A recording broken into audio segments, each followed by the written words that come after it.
কারণ সর্বোচ্চ চেষ্টা করে দুনিয়া যদি জিতেও যাও তাইলেও মরে যাবা, যদি হেরেও যাও তাইলেও মরে যাও।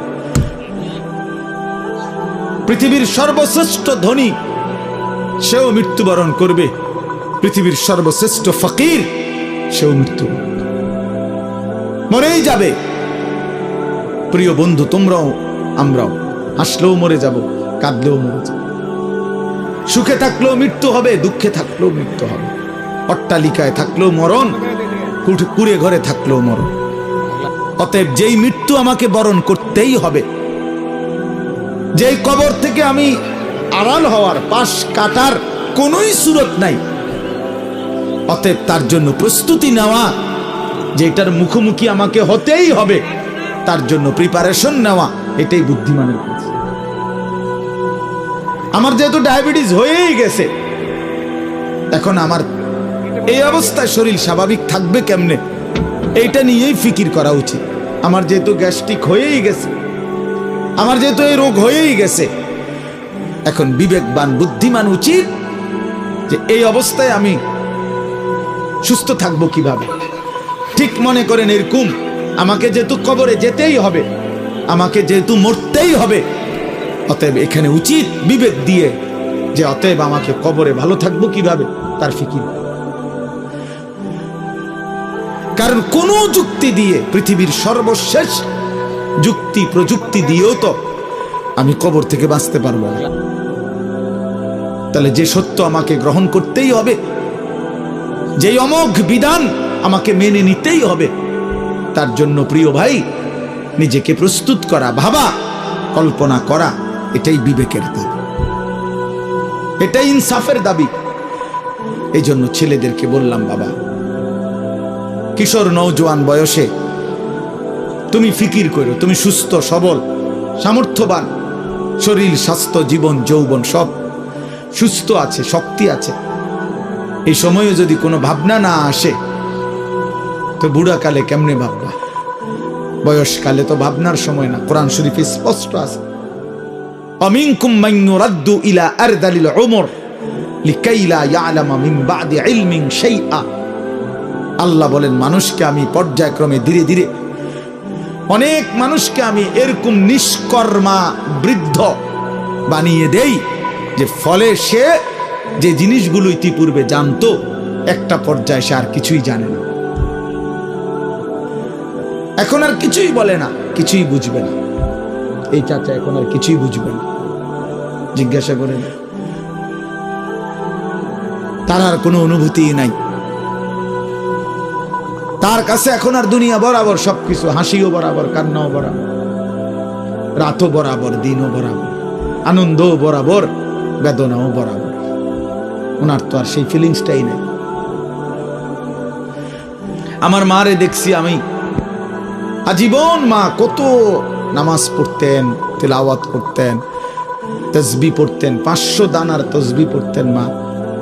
আর মা এখন এত অসুস্থ হয়ে গেছে, বৃদ্ধ, নামাজের কথা কোনো 10 বার 20 বার বললে মানে বুঝে না, কি করবো এটা বুঝে না। অজু করতে কইলে মা বুঝে না। তাহলে আমি তো আমার মায়ের চোখে দেখা সাক্ষী, আমি তো মাকে দেখছি। মা আমার সেই সকাল থেকে রাত পর্যন্ত কত নামাজ পড়তেন, কত কোরআন তিলাওয়াত করতেন। আমার মায়ের সেই জিন্দেগি তো আমি দেখছি ভাইয়া। এই জন্য আমরা, এটাই সত্য, এটাই বাস্তবতা, আমাদেরকে যেতেই হবে। 3 অবস্থার যে কোনো একটা হবেই। হয় একদিন এই শক্ত সামর্থ্য শরীর দুর্বল অসুস্থ হয়ে যাবে, নয়তো বৃদ্ধ হয়ে যাবে, নয়তো তার আগেই কবরে পৌঁছে যাবে। প্রিয় বন্ধু, প্রিয় বাপ, আমাকে এটা বরণ করতেই হবে, আমাকে এটা বরণ করতেই হবে। এজন্য আমি অনুরোধ করছি, ওই দেখেন ওই ছেলে বারবার মোবাইল উঠাইয়া, মানে অসভ্য কিছু ছেলে আছে, অসভ্য, এমন গাদ্দার যে কারো কোনো কথা শুনবে। হের কথা হইলো যে মানে অনেক ছেলের যে হুজুর আমি এর থেকে ভালো মানুষের কথাই শুনি না, আপনার কথা শুনি না। না, এটাই হাসি না, এটা কলিজা পাথর হওয়া। এমন গাদ্দার যে কোনোভাবেই আমি নিষেধ করলাম। ওই যে ওই আরেক অপদার্থ হাসে, এই দেখছেন, এই যে এখন নামাইলো, এই জিন্দিগি, হে নিজে নিজে হাসে মোবাইলেতে।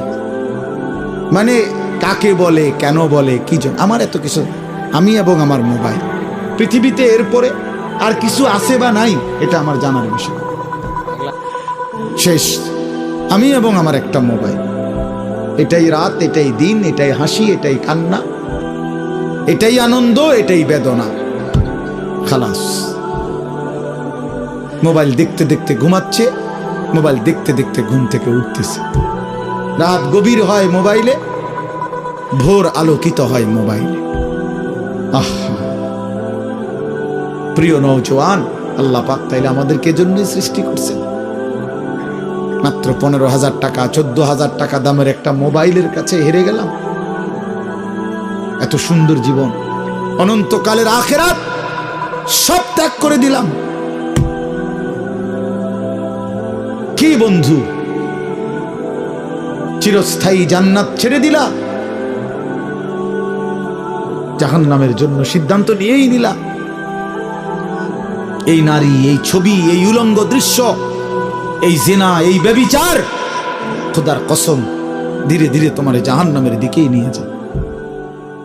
নুআল্লিহি মা তাওয়াল্লা ওয়া নুসলিহি জাহান্নাম। আল্লাহ বলছে, যে বান্দা আমার রাসূলের বিরুদ্ধাচরণ করবে এবং আমার ঈমানদার বান্দারা যে পথে চলে তার উল্টো পথে চলবে, আল্লাহ বলেন আমি তাকে সেই উল্টো পথেই চালাবো এবং একদিন সত্যি সত্যি আমি তার জাহান্নামে ফেলে দেব। খোদার কসম বাপ, এটা কোরআন শরীফের আয়াত। আমি এই মাত্র বলে আসছি, বলছি তোমরা যারা, আমার একটা কথা মনে করো বাপ, ছেলেদেরকে তোমাদেরকে বলি, বাবা সারা দিন সারা রাত মোবাইলে নারী দেখো, ছবি দেখো, নাচ গান, এক ওয়াক্ত নামাজ যারা পড়ো না, কোনোদিন যারা ফজরের নামাজ পড়ো না, হালাল হারামের কোনো পার্থক্য নাই, কিন্তু কেউ তোমারে ফিরায় না। তোমার মা, তোমার বাবা, তোমার পাড়া, তোমার মহল্লা, তোমার দেশবাসী, কেউ তোমারে নিয়ে একটু ভাবে না, কেউ তোমার একটু ফিরায় না, একটা বার বলে না যে এই বাবা তুই কোন রাস্তায় যাচ্ছিস, কিরে তুই মুসলমানের ঘরে জন্ম নিয়ে এত নষ্ট হয়ে যাচ্ছিস কেন?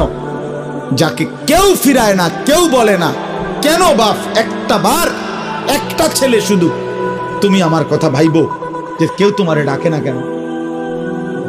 365 দিনে, খোদার একটা বছরে কোনোদিন ফজরের নামাজ পড়লা না, অথচ কেউ তোমার একটু বলেও না কিরে বাবা তুই মুসলমানের ঘরে জন্ম নিয়ে ফজরের নামাজ পড়স না কেন?